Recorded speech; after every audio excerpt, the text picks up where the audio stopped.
asalaamaaleykum wa rahmatullahi taala wa barakaatuhu ñu ngi leen di nuyu di leen ziar di jiital si nuyoo bi suñu kilifa a Cheikh Seydi Mouhamadou Moustapha Sy di teg si nuyoo bi suñu capitaine maam Cheikh Ahmed Tidiane Sy. xam naa comme ni ngeen ko gisee rek fan yi yëpp ñi ngi nekkoon ci ay préparation boo xam ni suñu kilifa moo ñu taxoon a jóg te nit ku ne sa kilifa moom loolu la jaral lu nekk moom it mu jaral ñu préparé woon suñu sargal bi ñu nekkoon fan yi yëpp di ci dox comme dañu am kilifa nag ñu nekk ci ay démarches nekk ci préparation yooyu ba heure bii bu ci dara xewee dañuy jël tous les Sénégalais comme témoins waaye itam ñëw toog wax ak njaboot gi ndax dafa nekk loo xam ni mënul ñàkk njaboot gi yëg li xew ndax boo leen ko gisee boobu ba tey suñu communication ak ci réseaux sociaux yi ak fu ne ñi ngi nekkoon di waajal pour le 18 juin bi guddi gi ñu jagle suñu góor gi a Cheikh Seydi Mouhamadou Moustapha Sy ñu nekkoon ci préparatifs yi ba jusqu'à aujourd'hui 72 heures de l'événement ñu toog tey à 4 heures du matin waa Arena woo ñu pour annuler suñu événement ñu jox ñu benn excuse boo xam ni xale bu ndaw sax boo ko joxoon du ko amaana du ko mën a nangu eggaguñ sax ci waxu négociation ni rien ñu envoyé ñu contrat d'annulation alors que jox nañ leen suñuy caution fay nañ salle bi ba mu mat ba fay seen équipe de nettoyage yeeg lépp daanaka suñuy dépense rek boo ko xoolee dépassé na les 50 millions on était en règle ba pare pour bañ sax contact direct bañ nañ ko ba dañu dem engagé benn société événementielle boo xam ni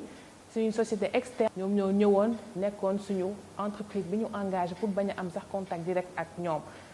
xam nañu njaboot gi am na lu mel noonu mais bëggoon lépp lu la mën a leer tegu sur des bases solides moo taxoon ñu def lu mel noonu ñu xëy tey woo ñu heure boobu nañu dafa am lu ñu fa doon réparer ñu juum yàq fa dara ñu ne léegi événement bi mënatul nekk balaa sax ñu mën a proposer solution ñu envoyé ñu contrat d'annulation nee nañ nag sargal bi du am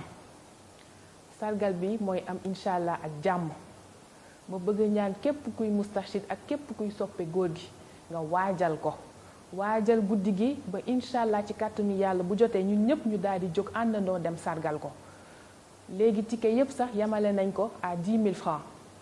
xam naa après dinañ ci defaat beneen communication bu fekkee ne amaat na changement mais daal bëgg nañ ñëpp jóg waaj ko jóg àndandoo ak ñun ñu fas yéene dem sargal ko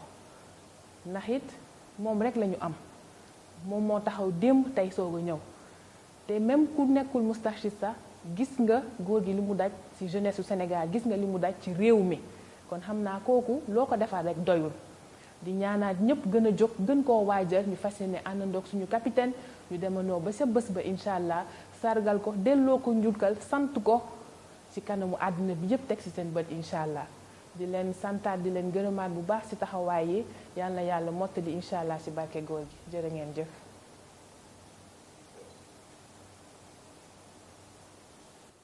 asalaamaaleykum wa rahmatullahi taala wa barakaatu.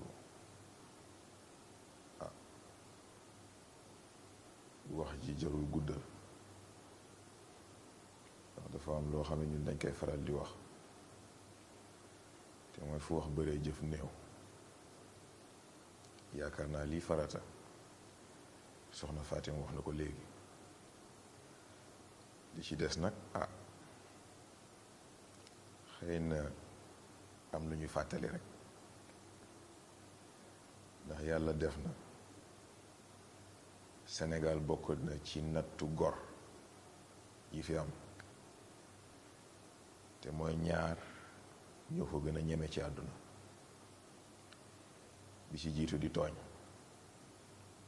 bi ci tegu di àq xëy na benn bu ci nekk sax problème bu boppam la waaye fu ñu àndee nag musibaam dinañ faral di wax ne nag fitna day wàlle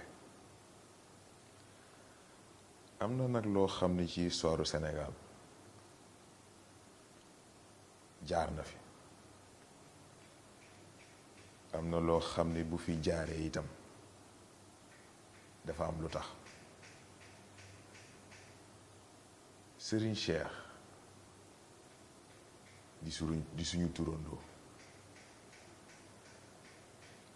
xatal nañ ko fi façon xatal gu ne moom mi nga xam ni seede na ne Sénégal gii lu dul Cheikh Tidiane mu ngi ci néggale di mucc dégg na ko fi kon nag yaakaar naa kooku deseluñ ko dara waaye nag tooñ yu bari yooyu moo taxoon ba 1993 lii xew-xew suñu góor gi jël responsabilité am tooñ yooyu yépp mu fayu ko waaye moom nag ak yërmandeem ak fi mu teg nit ak li mu yéene nit fayu bi du àgg am na nag loo xam ne am na te lii nag képp koo xam ni sa xol sellul ñoo ngi la koy wax képp koo xam ni cofeel bi nga war a ëmbal sa moroomu jullit ëmbaloo ko ñoo ngi la koy wax suñu góor gi li ko góoram Serigne Cheikh jaraloon li muy jaralu ko ëpp yërmande gi ci moom nag yàlla def na nekkul ci ñun kon nag am na loo xam ni buñ ci bëggee àgg ak ñun ñeme nañ ko ragaluñ ci dara dama mës a toog ak sama mbokk Pape Cheikh Sarr ñuy waxtaan mu ne ma dama seetlu foo fekk kuy jaayante ca fam koy defee dee rek lay bëgg ma ne ko c'est très normal ma ne ko parce que gis na kiy jaayante te muy dëgg ci moom mu ne ma ne ko bakkenam lay ñëkk a teg ma ne ko moo tax bu ko xasee ba joxe bàmmeel rek lay gis ñun nag yàlla def na suñu kilifa yamuñu ci jaayanteeg moom dañoo jaayanteeg moom te jox ko lépp lu ñu am képp ku ñu am ak lépp lu ñu war a am ci mbaaxu yàlla kon nag xëy na am na benn waxu Serigne Cheikh boo xam ne ba léegi nii am na ñu koy questionné di laajte ñu mu demee te mooy baatu sang réew boobu mu tuddoon ma bëgg a lancer nag benn message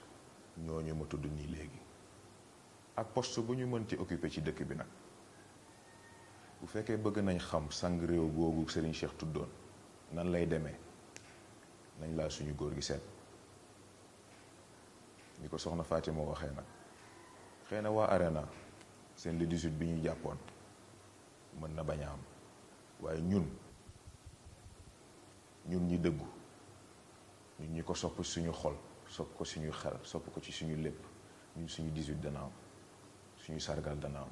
te incha allah xam nga tàngaay ku ci woo safara yaa tam sa bopp am na loo xam ne nag buñ bëggee xam ba xam nekk na ci ñu nem de nañ ñu ci cuq ba xam ñu ko waxee suñu kilifa du waxantu waaye ñu ne jabootam du ñu defal asalaamaaleykum wa rahmatullah